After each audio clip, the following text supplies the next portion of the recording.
बस का सफर और गांव का चतुर लड़का। एक बार की बात है, रमेश नाम का एक चतुर लड़का अपने गांव से शहर जा रहा था। गांव से शहर तक बस का सफर करीब 3 घंटे का था।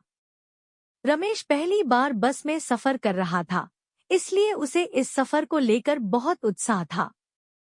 बस में चढ़ते ही उसने देखा कि बस बिल्कुल भरी हुई थी।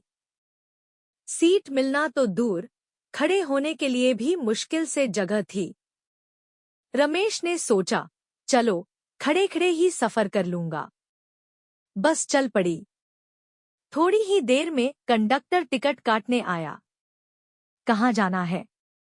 शहर। कंडक्टर ने टिकट काटा और पैसे ले लिए। रमेश खड़ा था, लेकिन उसकी नजर सामने की एक सीट पर थी, जहां एक आदमी बैठा हुआ था। वह आदमी झपकी ले रहा था और बार बार सिर झटका रहा था। रमेश को लगा कि वह जल्द ही सो जाएगा। थोड़ी देर बाद वही हुआ, आदमी गहरी नींद में सो गया।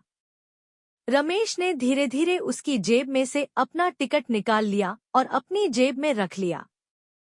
अगले स्टॉप पर टीटी, टिकट चेकिंग अधिकारी, बस में चढ़ा। उसने यात्रियों के टिकट चेक करना शुरू किया।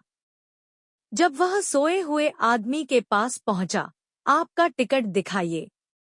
आदमी ने अपनी जेब में हाथ डाला, लेकिन टिकट गायब था। मेरा टिकट तो यहीं था। टिकट नहीं है तो जुर्माना देना पड़ेगा। बेचारा आदमी परेशान होकर जुर्माना देने लगा।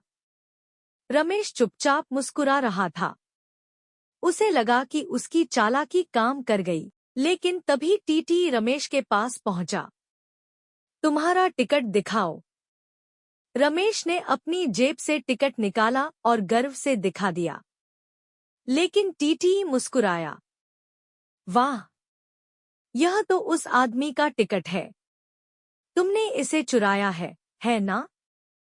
नहीं नहीं, यह मेरा ही टिकट है। अगर यह तुम्हारा टिकट है, तो तुम इसे पहले क्यों नहीं दिखा रहे थे? जुर्माना तुम्हें भी भरना पड़ेगा। रमेश को समझ आ गया कि चालाकी कभी कभी उल्टी पड़ जाती है। उसने माफी मांगी। भाई साहब, मैं पहली बार बस में सफर कर रहा था। अब ऐसा कभी नहीं करूंगा। टीटी ने उसे माफ कर दिया, लेकिन रमेश को यह सबक मिल गया कि ईमानदारी से जीना ही सबसे अच्छा तरीका है। जीवन में छोटी छोटी चालाकियों से भले ही फायदा हो जाए, लेकिन ईमानदारी हमेशा बड़े लाभ देती है।